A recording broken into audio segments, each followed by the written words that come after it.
Friends, welcome to our YouTube channel. बहुत बहुत स्वागत है आपका हमारे यूट्यूब चैनल पे। और हम लोग कर रहे हैं आजकल संधियाँ। अभी तक मैं आपको स्वर संधि, व्यंजन संधि के बारे में बता चुका हूँ। हमारी जो पिछली वीडियोस थी उसमें आपने स्वर संधि और व्यंजन संधि के बारे में पढ़ा। अगर अभी तक आपने वो वीडियोस नहीं देखी हैं तो स्वर संधि और व्यंजन संधि को क्लियर करने के लिए आप हमारी पिछली वीडियोस देख लें। हमारे चैनल को सब्सक्राइब करें, बेल आइकन पर क्लिक करें, जिससे कि आपको आने वाले वीडियोस का नोटिफिकेशन मिलता रहे और कोई भी वीडियो आप मिस ना करें, क्योंकि ये सारी वीडियोस आपके लिए बहुत ही इम्पॉर्टेंट हैं। आपको परीक्षाओं में सफलता इन्हीं के सहारे मिलने वाली है। तो शुरू करते हैं अपना विसर्ग संधि। आज जो तीसरी भेद है जो संधि का, वो है विसर्ग संधि। तो देखते हैं विसर्ग संधि के क्या भेद हैं, उनको हम कैसे करते हैं, पहचान कैसे करेंगे, ये सारा कुछ हम विस्तार से इस वीडियो में देखेंगे। मेरे प्यारे दोस्तों, विसर्ग संधि क्या होती है इसकी डेफिनेशन देख लेते हैं। विसर्ग के बाद स्वर या व्यंजन के आने से विसर्ग के स्थान पर जो विकार होता है उसे विसर्ग संधि कहते हैं। तो विसर्ग क्या होता है? स्वर या व्यंजन कुछ भी विसर्ग के बाद आ जाए तो उसके स्थान पर जो भी हम परिवर्तन करेंगे तो वो विसर्ग संधि कहलाता है। विसर्ग का मतलब होता है, आपने देखा होगा कि ये दो पॉइंट बने होते हैं ऐसे, ये विसर्ग होते हैं हमारे। इनको जब हम प्रयोग करते हैं तो इसके विसर्ग कहलाता है। इसके क्या नियम हैं, कुछ पहले हम उदाहरण देखते हैं। तपह प्लस लाभ, जैसे ये विसर्ग आया उसके बाद लाभ, तपोलाभ, ये हो गया तपोलाभ, यानी कि ओ में परिवर्तन देखने को मिला। पयः प्लस दा, पयोद। लेकिन ये सब हमारे होते कैसे हैं, कैसे हम इनको करेंगे, कैसे पहचान करेंगे कि यहाँ पे विसर्ग ही है, विसर्ग संधि ही है। अगर मान लो पयोद दिया है, कह दिया जाए कौन सी संधि है, तो हम कैसे पहचान करेंगे? मित्रों, इसके लिए इसके कुछ नियम हैं, उन नियमों को देखना बहुत ही आवश्यक है। आप इन नियमों को बड़े ध्यान से देखिएगा, और अगर ये नियम आपने देख लिए तो समझिए विसर्ग संधि आप देखते ही पहचान जाओगे। शब्द पढ़ोगे और पहचान जाओगे कि हाँ, यहाँ विसर्ग संधि है, इसको इस तरीके से करना है। तो देखते हैं इसका नियम। जो पहला नियम है वो क्या कह रहा है? विसर्ग के पूर्व यदि आ हो और बाद में आ या किसी वर्ग का तीसरा, चौथा, पांचवा वर्ण अथवा यारा, ला, वा और हा में से कोई वर्ण हो तो विसर्ग का ओ हो जाता है। जैसे हम क्या देखेंगे यहाँ पर, विसर्ग है, ये कैसे पहचान करेंगे?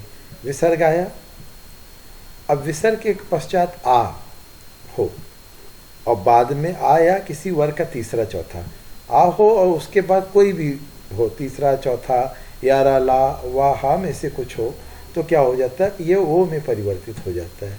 जैसे हम देखते हैं मना, विसर्ग आया, उसके बाद आ गया, तो ये मनोकूल, और उसके बाद हमारा कोई भी वर्ण आ जाए तो मनोकूल। प्रथमा प्लस अध्याय, तो ये हो जाएगा प्रथमो अध्याय। ये नियम हमारा था कि विसर्ग के बाद अगर आ आता है तो वो ओ में परिवर्तित हो जाता है। अधा प्लस गति, अधोगति। मनः प्लस जा, मनोज। तपः प्लस भूमि, तपो भूमि। मनः प्लस विनोद, मनो विनोद। तो इस तरीके से आप ये परिवर्तन करेंगे। अगर विसर्ग के बाद कोई भी विसर्ग के बाद कोई वर्ग आ रहा है तो वहाँ पर वो ओ में परिवर्तित हो जाएगा। इसके पश्चात नियम दूसरा क्या कह रहा है? यदि विसर्ग से पहले आ या आ से अलग कोई और स्वर हो। अब विसर्ग से पहले किसी स्वर की ध्वनि आए लेकिन वो आ और आ ना हो, और विसर्ग का मेल किसी स्वर, किसी वर्ग के तीसरे, चौथे, पांचवें वर्ण या यारा, ला, वा, हा में से हो, तो विसर्ग रा में परिवर्तित हो जाता है। ये ध्यान रखना है हमको कि विसर्ग से पहले आ और आ ना हो, कोई दूसरा स्वर हो, और विसर्ग का मेल किसी स्वर से या अपने किसी वर्ग के तीसरे, चौथे, पांचवें वर्ण से या रा, ला, वा और हा में से किसी से हो तो रा में परिवर्तित हो जाता है। जैसे नी प्लस अर्थक, अब विसर्ग से पहले ई स्वर आ रहा है, अर्थक यहाँ पे आ है, किसी वर्ग का तीसरा, चौथा, पांचवा वर्ण या रा, ला, वा में से कुछ हो, तो ये है तीसरा। ता था निरर्थक, तो ये किस में परिवर्तित हो जाएगा? निरर्थक। नि प्लस आशा निराशा निराशा। नि प्लस ईश्वर निरीश्वर। नि प्लस उपाय निरुपाय। नि प्लस गुण निर्गुण। ये सारी चीजें। दुह प्लस जन दुर्जन। विसर्ग से पहले आ के अलावा कोई दूसरी स्वर आ रहा है, स्वर की ध्वनि सब में हमें देखने को मिल रही है, तो ये रा में परिवर्तित हो जाएगा। निह प्लस कार निर्विकार। निह प्लस भय निर्भय। ये हमें ध्यान रखना है कि अगर विसर्ग से पहले कोई अन्य ध्वनि है तो रा में परिविसर्ग का लोप रा में हो जाएगा, यानी कि विसर्ग रा में परिवर्तित हो जाता है। इसका तीसरा नियम है, वो कहता है कि यदि विसर्ग से पहले कोई स्वर हो, विसर्ग से पहले कोई भी स्वर हो और उसका मेल च छ शा से हो तो विसर्ग शा में परिवर्तित हो जाता है। अब विसर्ग से पहले कोई स्वर हो और च छ शा से उसका मेल हो रहा हो तो वो किस में परिवर्तित हो जाएगा? वो शा में बदल जाएगा। जैसे नी और चा, मतलब यहाँ चा से मिल रहा है विसर्ग चिंत, तो ये शा में परिवर्तित हो गया निश्चिंत। नि प्लस चय, तो ये हो जाएगा निश्चय। दुह प्लस छल दुष्छल। हल जो हमारा ये विसर्ग था इसका शा बन गया। दुह प्लस शासन दुशासन। तो ये नियम है इसके, इनको ध्यान से आप लोग देखो, बस नियमों में ही सब कुछ है। यदि विसर्ग के बाद ता या सा हो तो विसर्ग का स हो जाता है। ता या सा आ जाएगा विसर्ग के बाद, तो विसर्ग की जगह आपको सा लिखना है, सा में परिवर्तित कर देना है। कैसे करना है? उदाहरण मनः प्लस ताप। अब न के बाद क्या आ गया? ता आ गया, तो मनस, ये स विसर्ग की जगह हम सा लिखेंगे, मनस ताप। दुह प्लस तर दुस्तर। निह प्लस सार निस्सार। निह प्लस संतान निसंतान। आपने क्या देखा इस नियम में? इसमें साफ दिख रहा है कि अगर विसर्ग है और विसर्ग के बाद ता आ रहा है या सा आ रहा है, दोनों में से कुछ भी आ रहा है, ता या सा, तो ता और सा इन दोनों को स में परिवर्तित कर दिया जाता है।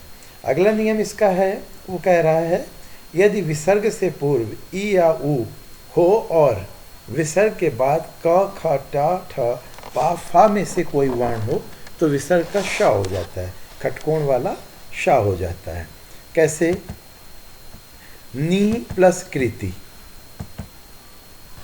अब यहाँ पे नी ई है और कृति क ख ट ठ और पा फा में से ही कोई वर्ण होना चाहिए, तो श हो जाएगा निष्कृति। नि प्लस ठुर निष्ठुर। निह प्लस पाप निष्पाप। दुह प्लस कर्म दुष्कर्म। धनु प्लस टंकार धनुष टंकार। दुह प्लस परिणाम दुष्परिणाम। मित्रों, ये शुद्ध वर्तनी में भी बहुत काम आने वाले हैं नियम, तो इसलिए इनको ध्यान से देखो, ध्यान से करो। नियम 6 कहता है विसर्ग संधि का कि यदि क प फ से पूर्व विसर्ग आते हैं तो कोई परिवर्तन नहीं होता। मतलब क प फ इनसे पहले अगर विसर्ग हो तो कोई परिवर्तन नहीं होगा। जो पूर्व में हमने नियम देखे वो नियम तो हमारे अलग हैं कि दू के क प फ से पहले विसर्ग यहाँ भी आ रहा है, लेकिन यहाँ पर ऊ आ रहा है। हाँ, यहाँ पर पहले वाले में क्या देखा? ऊ ई, ये ध्वनियाँ आपको देखने को मिलेंगी विसर्ग से पहले। लेकिन अगर ये नियम हमारा लागू नहीं हो रहा है और विसर्ग से के बाद क प या फा कोई वर्ण है तो कोई परिवर्तन नहीं होगा। जैसे अंत प्लस करण, अंतःकरण ही हम लिखेंगे। प्रातः काल, प्रातः काल ऐसे ही लिखा जाएगा, इसमें हम कोई परिवर्तन नहीं करेंगे। तो हमें ये याद रखना है कि का पा फा से पूर्व अगर विसर्ग है और उस पर कोई पूर्व के नियम लागू नहीं है तो उनमें कोई परिवर्तन नहीं किया जाएगा। विसर्ग के बाद नियम 7 कहता है विसर्ग के बाद यदि रा हो तो विसर्ग का लोप हो जाता है और पूर्व का स्वर दीर्घ हो जाता है। विसर्ग का लोप हो जाएगा और पहले का स्वर दीर्घ हो जाएगा। जैसे नी प्लस रोग, तो ये दीर्घ हो जाएगा, नी रोग। पूर्व का पद दीर्घ हो जाएगा, ये निरोग, यहाँ पे गलत मात्रा लगी, निरोग होगा। नी प्लस रस, नीरस।